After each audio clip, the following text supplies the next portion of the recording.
A economia de uma forma simples, clara e leve. Economia Descomplicada.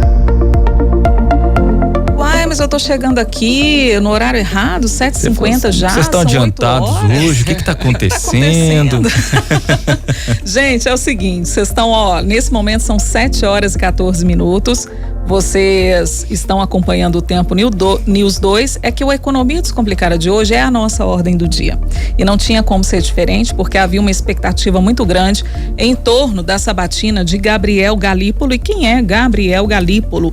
É o futuro presidente do Banco Central, minha gente. E ele estava hoje participando de uma sabatina e o nome dele já foi aprovado pelo Senado, tá tudo certinho. E aqui a Cíntia tá com a gente. Cíntia Oliveira, tudo bem, Cíntia? Tudo jóia. Oi, Adriana. Oi, Flávio. Oi, ouvintes. Bom, já se imaginava que o Gabriel Galípolo teria o nome aprovado pelo Senado, só não se imaginava que ia ser tão bom para ele. Uhum. Porque ele recebeu 66 votos favoráveis e 5 contra. E essa é a melhor aprovação de um nome para o Banco Central em 22 anos. Então é sinal de que o Congresso falou: ok, aceitamos a indicação de Lula de forma tranquila. Lembrando que o Galípolo, obviamente, para poder ter essa aprovação tranquila, depois de uma sabatina de 4 horas, antes disso ele tinha ido, de gabinete em gabinete, indo conversar com os senadores, lembrando que tem muitos senadores da oposição, e sempre conversando para mostrar que ele é independente do governo, Devemos lembrar que atualmente o Banco Central, embora o presidente seja escolhido pelo presidente da República, é uma entidade independente, O Ministério da Fazenda ou algum outro entidade ou órgão do governo federal não pode interferir no Banco Central e nas suas decisões que interferem na nossa vida, como, por exemplo, a taxa de juros, E qual que é a expectativa para o Galípolo, que começa a trabalhar como presidente do Banco Central em janeiro? Eu acredito que ele vai repetir muito os passos de Roberto Campos Neto, que é o atual presidente do Banco Central. Eu acho, porque ele fala muito sobre a defesa de uma inflação dentro da meta, de que essa é a prioridade dele, como o Roberto Campos Neto também dizia. Então, a gente pode esperar, acho que, taxa de juros mais alta para segurar a inflação, que é algo bastante polêmico sempre. Enquanto você vai encontrar gente no mercado, por exemplo, que defende alta de juros, você vai encontrar professores nos cursos de economia, nos cursos de ciências sociais que defendem o contrário. Porque tudo é uma questão de você... tanta coisa para pesar, gente? Mas o que a gente, normal, jornalistas, o que a gente pesa mais é a questão social, A gente sabe que juros altos impactam no consumo das famílias, a gente sabe que ele serve para frear o consumo, tanto que houve um aumento recente no momento de crescimento da economia. Está tendo um crescimento no consumo das famílias, especialmente nos supermercados. Saiu hoje uns dados da Associação Brasileira de Supermercados indicando que até agosto houve um aumento de quase 3% no consumo das famílias. Então, eu acredito que a tendência vai, infelizmente, ser de juros altos. E hoje, Cíntia, como você bem disse, o Gabriel Galípolo passou por essa sabatina e um dos temas que ele abordou ao ser questionado pelos senadores foi justamente isso que você trouxe agora pra gente, que é a chamada autonomia. O Gabriel Galípolo, inclusive, falou que há algumas concepções equivocadas sobre aquilo que se entende como autonomia e aproveitou esse momento para explicar que a instituição trabalha de forma independente para alcançar as metas que foram estabelecidas pelo governo e outros detalhes também. Essa declaração a gente vai assistir agora em áudio e vídeo. Eu acho que existe uma ideia na polarização ou no debate de autonomia onde muitas vezes quem está defendendo está apresentando uma coisa e quem está contra está falando de outra coisa. Se a gente pegar a literatura essencial sobre a autonomia do Banco Central, os cânones do tema vão dizer: o Banco Central tem autonomia operacional para buscar as metas que foram estabelecidas pelo poder democraticamente eleito. A gente só pode até a adolescência achar que a gente faz o que a gente bem entende do jeito que a gente bem entende. Depois disso a gente não pode mais achar isso. Então a autonomia do Banco Central funciona da seguinte maneira, e esse é o arcabouço institucional que existe hoje. As metas estabelecidas e os objetivos estabelecidos ao Banco Central são estabelecidos pelo poder democraticamente eleito. Uma vez estabelecido pelo poder democraticamente eleito, cabe ao Banco Central e à sua diretoria perseguir esta meta. Essa é a definição que existe. E é curioso, porque muitas vezes polos que são críticos da ideia da autonomia são aqueles que gostariam, inclusive, que você tivesse uma maior liberdade ou elasticidade por parte da diretoria do Banco Central de perseguir uma meta fora daquela que foi estabelecida. Não se trata disso. Se trata de você obedecer o arcabouço institucional e legal, onde... E eu sou daqueles que defende que o Banco Central não deveria nem votar na meta de inflação dentro do CMNE. Eu acho, pensando numa corporação, numa empresa, é muito estranho que quem vai ter que perseguir a meta seja responsável por estabelecer a meta que vai ter que perseguir, né? Hoje nós temos uma meta estabelecida através do decreto de 3%, como foi bem colocado aqui, e cabe ao Banco Central perseguir essa meta de maneira inequívoca, colocando a taxa de juros num patamar restritivo, necessário, pelo tempo que for necessário para se atingir esta meta. Essa é a função do Banco Central, é assim que funciona o arcabouço institucional e legal do Banco Central. É o que a gente ouviu aí, o Galípolo falando exatamente que o termo autonomia, esse termo passou a ser polarizado, né? E que muitas vezes a pessoa fala em autonomia, mas pensa autonomia num outro contexto que acaba sendo confundido ali com a forma como o Banco Central trabalha. Você sabe que eu acho que ali ele deu uma verdadeira tergiversada, fez uma manobra, uma retórica. Você acha que saiu pela tangente usou ali? todo o seu repertório de Faria Limer ali para sair da questão como um todo e deu uma resposta que, me desculpem, é enrolação. Né? Porque tem isso, sim, porque ele tem que responder o que o mercado quer ouvir. E é isso que me incomoda, que incomoda a jornalistas, incomoda a professores de economia, outras pessoas que não sejam do mercado. É justamente isso, é uma preocupação muito grande de como o mercado vai receber. Exato. Né? E vamos lembrar que quem é o mercado, essa entidade. Então, esse senhor que sempre manda na nossa vida, mas que nunca nos foi apresentado. A gente está falando de jovens investidores ou que mexem com carteiras de investidores. Nós estamos falando de instituições bancárias. Nós não estamos falando de trabalhador, a gente não está falando de gente como a gente, que tem hora para entrar, hora para sair. Com certeza não. Jornada para cumprir, que pega ônibus, né? Eu acho que a gente, infelizmente, tinha que se preocupar mais com essa gente de verdade, tipo a gente, né? Tipo, quem pega ônibus, de quem guarda dinheiro ali com muita dificuldade e não tem tantos recursos para ficar aplicando de forma das mais diversas, né? Aqui a gente custa ter um dinheirinho, quando a gente custa ter um dinheirinho, a gente pensa, será que é poupança? Será que é renda fixa? Não, aí aparece alguma emergência, tipo, o carro estraga e precisa... Sempre uma multa. A multa sempre é nesse momento. Sempre assim, sempre você pensa... Aí vai toda a sua reserva de emergência, assim, praticamente. Quem tem ainda uma, né? Imagina. Precisa comprar um medicamento, às vezes tem uma internação para fazer uma cirurgia, né? Que acaba demandando também aquele gasto. Ainda sobre essa questão de autonomia, Cíntia, Flávio e também ouvintes, espectadores, questionado se em algum momento o Galípolo sofreu pressão do presidente Lula, né, para tomar alguma decisão no Banco Central, lembrando que ele é diretor de política monetária, né, do Banco Central, ele negou. Vamos acompanhar em áudio e vídeo. A verdade é que eu nunca sofri nenhuma pressão, senador. A verdade é essa.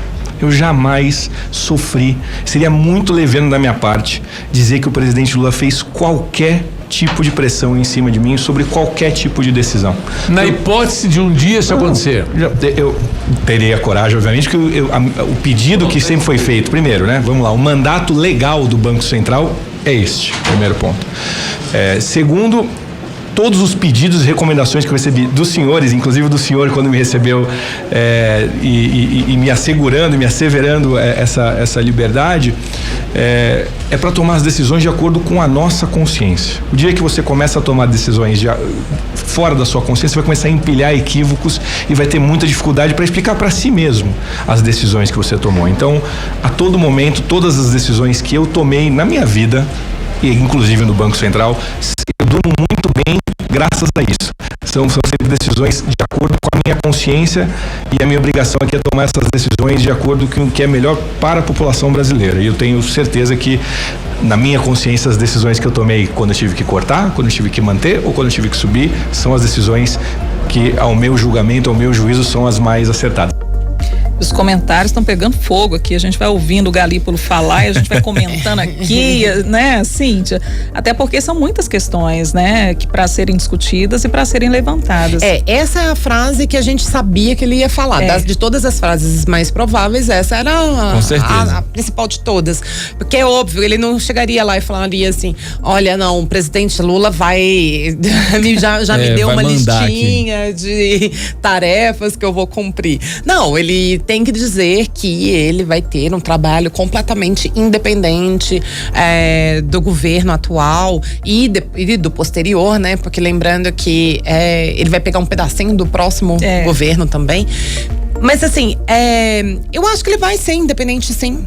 Eu acho que sim, pelas falas dele, pela forma com que ele fala. Vou falar de novo aqui uma coisa que eu já comentei, né? Eu fui a um evento em que ele estava falando para empresários de Belo Horizonte. E aí eu perguntei para ele por que o Brasil tem um dos juros reais mais altos do mundo. Neste momento, a gente sempre está entre o segundo e o terceiro maior do mundo. A gente fica sempre competindo com Rússia, Turquia. E aí, por quê? Porque há um abismo, assim, entre o que a gente paga de juros e o que a inflação é medida pelo IBGE, né? Então, a questão é que nós temos um país que valoriza muito o rentista, né? A coisa de você conseguir deixar o dinheiro no banco e fazer dinheiro com isso, né? Não é todo país que valoriza isso tanto.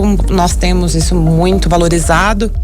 E é uma opção, né? É uma opção do Banco Central, é uma opção, inclusive, do governo quando escolhe o presidente do Banco Central. E eu acredito, novamente, que vai se mudar pouco. Na verdade, a gente pode ter essa perspectiva de pouca mudança e, como nós estávamos comentando, né? Muitas das vezes a gente não tem explicações que são plausíveis para essa pergunta que você já dirigiu diretamente para ele. A gente não sabe direito por quê. A gente não consegue entender por que nós ainda não temos, por exemplo, uma auditoria da dívida pública brasileira. Tô aloprando o assunto, mas ninguém consegue explicar por que se deve tanto e paga-se todo mês bilhões e bilhões e bilhões e bilhões de reais. Faz sentido no mundo inteiro, inclusive nos Estados Unidos. E lembrando que o governo dos Estados Unidos é um grande devedor. É normal mesmo que os governos tenham dívidas grandes. E a nossa, pelo menos o que difere da nossa dívida antiga, né, antecedendo ao governo FHC, é que a nossa dívida é praticamente toda em real. Então facilita muito a nossa vida, né? Ter a dívida em real, porque a negociação é menos volátil, é mais de juros mesmo em relação aos bancos brasileiros. A grande questão, eu acho, que é assim. Tem uma fonte minha que falou assim: nós temos infelizmente uma cultura do juro alto.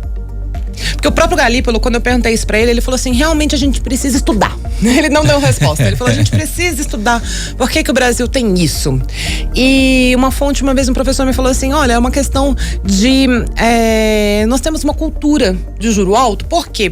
Porque nós tivemos anos de hiperinflação, em que as pessoas da classe média deixavam seu dinheiro ali na poupança ou outros rendimentos, né, da época, e ficavam esperando aquele rendimento, que no fim das contas parecia muito grande, mas no fim das contas nem era tão grande, porque a inflação era muito alta. Mas a gente a classe média meio que se acostumou a isso. botar o dinheiro no banco e ficar vendo esse dinheiro crescer, né? Então muita gente prefere pegar o dinheiro e colocá-lo no banco do que, em vez de aplicar em empresas, investir no mercado imobiliário ou outros tipos de investimento que são muito importantes para um país se desenvolver. Que é uma prática diferente dos Estados Unidos e de outros países ricos e de outros países emergentes, né? Onde a população é convidada a se engajar mais. E é como você nos disse, investimentos. Se valoriza muito o rentismo e pouco o trabalho, porque afinal de contas, quando a gente não coloca o dinheiro nas empresas, nos investimentos que precisam, podem ser até públicos, por exemplo, né? Nas obras, infraestrutura, não sei o que. Na prática, você está dizendo, não, o trabalho pra gente não é tão interessante assim, é melhor deixar o dinheiro fazendo o dinheiro por si mesmo. E tem muito a ver também com essa cultura mesmo de hoje em dia, das pessoas que querem crescer sem o trabalho, que querem ter dinheiro com o mínimo de esforço. Então, isso tem a ver com uma cultura, tá vendo? Essa cultura que ele diz que nós herdamos lá da hiperinflação, de alguma forma vai se crescendo de outras formas, né? Ela vai crescendo, tanto que hoje as pessoas achando que vão ganhar dinheiro ou com bet, ou com dinheiro preso guardado no banco, e a gente precisa de investimento. Inclusive uma das maneiras de não deixar a inflação crescer é com investimentos, porque se você investir nas fábricas, na indústria, para que ela produza de maneira suficiente para atender a população, você não necessariamente vai ter inflação. A inflação acontece quando os produtos são mais escassos e a tendência do preço é subir. Então, a gente tem que garantir que os setores produtivos tenham produtos, que seja apartamento, que seja tênis, né? Feijão, arroz. Quando vocês pensarem, quando eu tô falando de setor produtivo, pensem que é de forma mais ampla possível. Sim. E a gente tem mais uma declaração. Aí, Cíntia, entra num assunto que você trouxe, se eu não me engano, ontem, sobre a questão dos alimentos, sobre a questão climática, né? E sobre a economia. Nós fizemos, não foi? Na Sim. Economia Descomplicada dessa segunda-feira. A mudança climática pode afetar o bolso de muita gente. Exatamente. Esse tema foi tratado na sabatina, né? E o Gabriel Galípolo ressaltou a dificuldade de se fazer prognósticos. Por que eu tô rindo? Porque é o seguinte... Mais uma resposta sem resposta. Mais uma resposta evasiva, né? Não tem uma resposta bem objetiva, uma resposta evasiva. Falou da dificuldade de se fazer prognósticos, mas reforçou que é um assunto que está dentro da pauta do Banco Central. Vamos acompanhar em áudio e vídeo. A transição climática tem impacto na economia, tem impacto nos preços. Basta dizer que a política que está sendo feita hoje nos Estados Unidos, o principal programa econômico nos Estados Unidos, que envolve um projeto de produção dentro do país com menor emissão de poluentes, tem o nome de ato de redução de inflação, numa tradução livre aqui, ou seja, sabendo que você migrar para uma matriz energética ou para um consumo de fontes de energia que são menos poluentes, de início vai ter um custo financeiro maior, ainda que do ponto de vista econômico e social seja menor, porque esse financeiro menor gera uma externalidade que a sociedade muitas vezes como um todo é quem paga. Você precisa ter algum tipo de política pública para incentivar isso. Então esse lado de como é que isto vai impactar, seja do ponto de vista de produção de alimentos, seja porque a gente vai buscar fontes de energia que são renováveis e hoje menos competitivas do que as demais, isso impacta todos os bancos centrais, e os bancos centrais têm que estar atentos a isso. E o que dificulta muito a nossa vida, se eu disse que as projeções sobre o que vão acontecer com a economia já são bastante complexas de ser feitas, agora a gente tem que adicionar também as projeções climáticas junto com as projeções econômicas, o que dá uma certa exponencialidade nas dificuldades das previsões. Palavra bonita, né? Exponencialidade. Mas é uma questão polêmica porque as mudanças climáticas sim alteram preços de vários produtos de maneira difícil de se prever, só que a gente tem que lembrar que taxa de juros alta não vai resolver problemas causados por mudanças climáticas, já que a taxa de juros, a intenção dela é reduzir o impulso de consumo, para que as pessoas não se sintam à vontade de consumir. Só que o fato de o café ficar mais caro por conta da mudança climática não vai se resolver com taxa de juros mais altas. Pode estar a taxa pode estar baixa, pode estar alta, a demanda pela compra do café não vai depender de taxa, sabe? Por isso que isso é tão polêmico. Muita gente bate nisso, de que esse problema da inflação por conta das mudanças climáticas não necessariamente vai se resolver com taxa de juros mais altas. Temos um debate exponencialmente promissor, mas infelizmente nós temos que finalizar a nossa ordem do dia. E que foi excelente, diga-se de passagem. Com certeza. Que bom que vocês gostaram, gente. Né? E repercutindo tudo que aconteceu hoje relacionado aí ao futuro da nossa economia, né? Claro. Lembrando que o Gabriel Galípolo, ele vai assumir o lugar de Roberto Campos Neto, que é o atual presidente, né? Ele assume a partir de 1º de janeiro do ano que vem, e aí o mandato dele vai até 2028. Perfeito. Cíntia? Isso mesmo. Então tá bom. Falaremos muito dele. Como? A cada 45 dias, no mínimo. Exatamente. Exato. Ô, Cíntia, obrigadíssimo, tá? Obrigada, gente, pela oportunidade. Eu adorei. Eu Até também. a próxima. Até a próxima, nós também.